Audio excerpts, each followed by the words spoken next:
Hey guys, welcome back. Last time we finished off talking about the problems facing India as they transitioned from that permit Raj government-driven economy to more of a free market capitalism, and the impact of that development on the income disparity, the wealth disparity, and the growth of um, immense poverty. So one of the problems with India is the fact that a vast majority of Indians are living under the poverty line, the international poverty line. And they're really the two numbers that people kind of look back on. One figure is given out by the World Bank, which is, we see here, based off, or this image, this infographic right here is based off that idea that the average person, if they earn or live off of less than $1.90 a day, right, they are considered poor. Right, so that's where you look at India. About 270 million people out of their 1.35 billion population live on less than $1.90 a day. So they're considering, according to the World Bank, about 20% of Indians are considered poor. I don't know about you, but I live on much more than $1.90 a day, right? But other figures put that poverty line much, much higher, right? That income requirement to be considered living in poverty for some is closer to that 325 number, so $3.25. So we're looking at, for India, 60% of their population would not be able to meet their own basic needs. So in terms of food, clothing, education, sanitation. So 810 million people out of 1.35 billion can't provide for themselves their own basic needs, not luxury items, not long vacations, not like luxury cars, basic human needs. And a lot of this is driven by this wealth disparity, where the wealth in India is allocated in the hands of a few. So we see scenes like this where these individuals, they're wearing nice suits, they have nice jewelry, they're nice clothing, and then we're forced to grapple with scenes like this in the same country. Obviously, and other countries have this problem. I'm not just saying India is the only country that has a wealth disparity. The United States, any developed nation, has problems with income disparity, wealth disparity, but it is particularly stark in India, where you have the incredibly wealthy and then the incredibly destitute.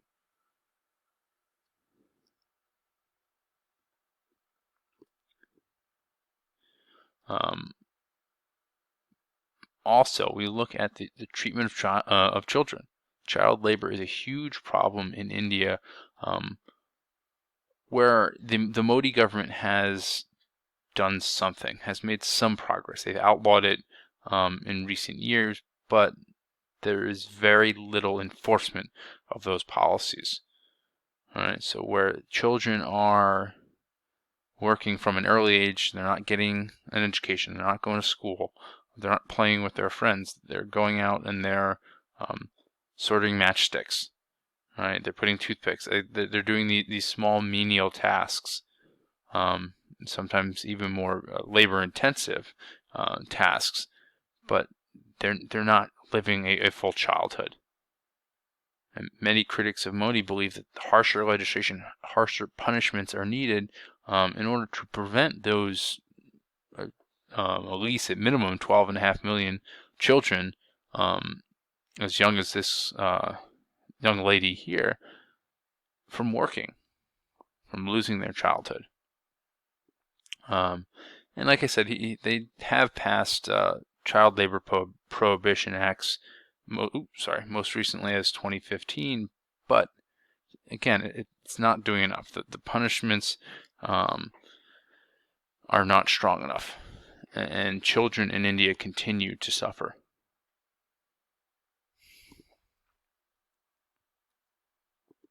We see here, this is just one of the examples. This young lady, if we can, I know we can't zoom in, but down here in this lower left-hand corner, those are matchsticks, and these are matchboxes.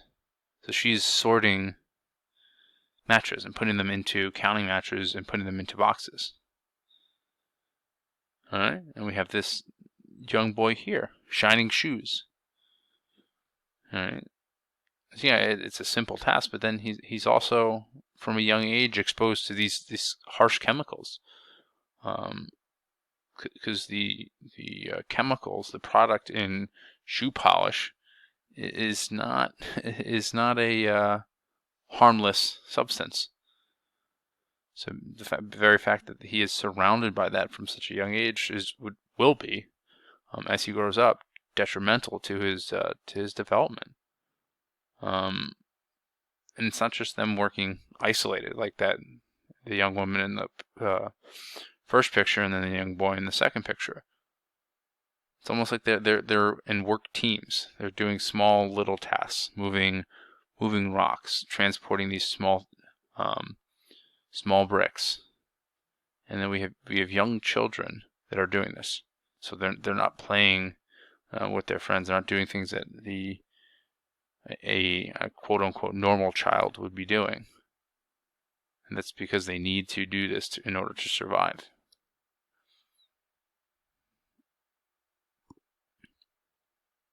And we can just kind of see the desperation in these children, where they don't necessarily understand, but they've become so accustomed to this life where they are working constantly, right? And we see that their situation in life is not improving. They are not gaining anything out of this. They're just kind of treading water. They are not getting themselves out of this poverty-stricken life.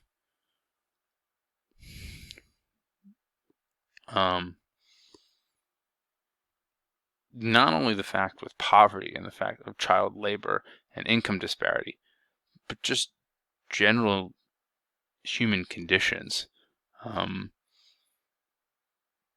Part of the lack of regulation surrounding child labor also impacts the environmental laws. Right? India has very few environmental laws, especially surrounding air pollution. I know when we talked about, or when you guys read the article on COVID, the impact of the shutdown on pollution in India, that was a stark contrast between the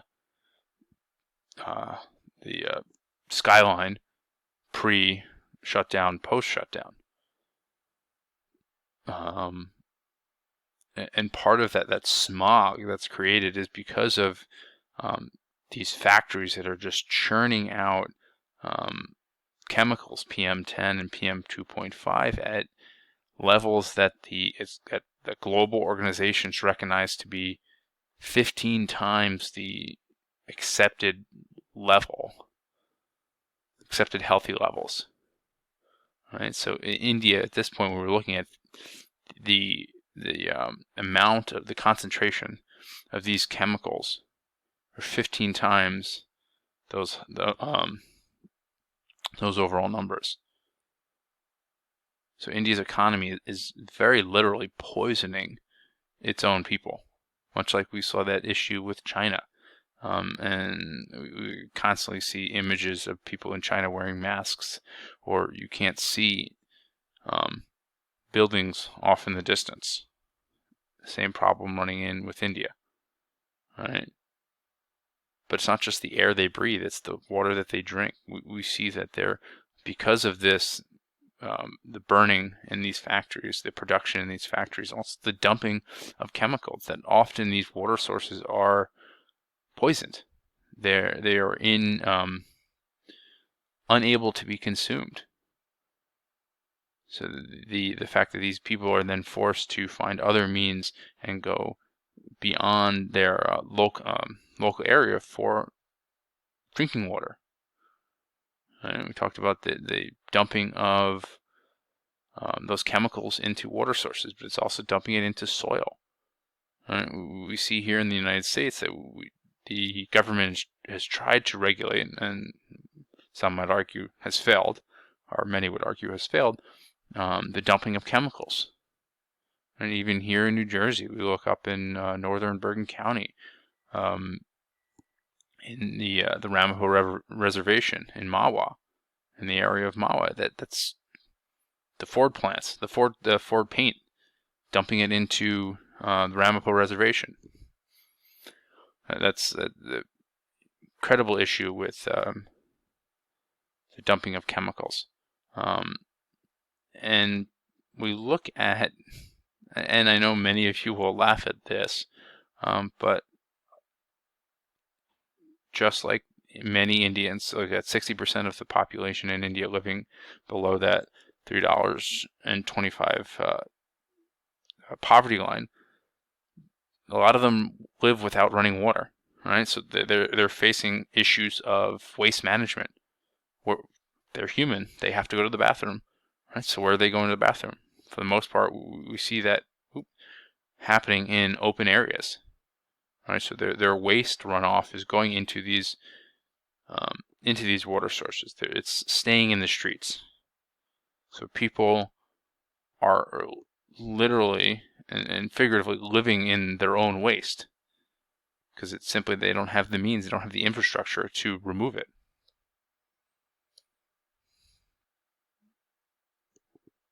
And we talked about open defecation.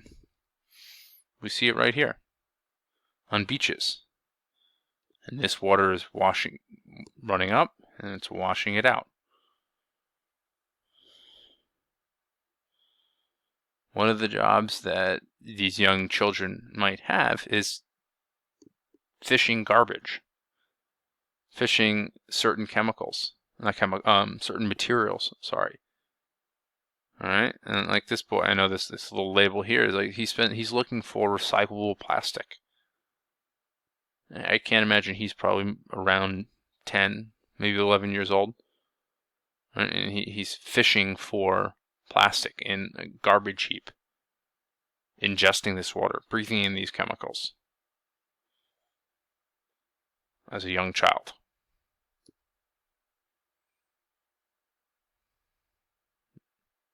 And we just see here that this immense volume of garbage on these water systems that we look at, that they're just poisoning water sources.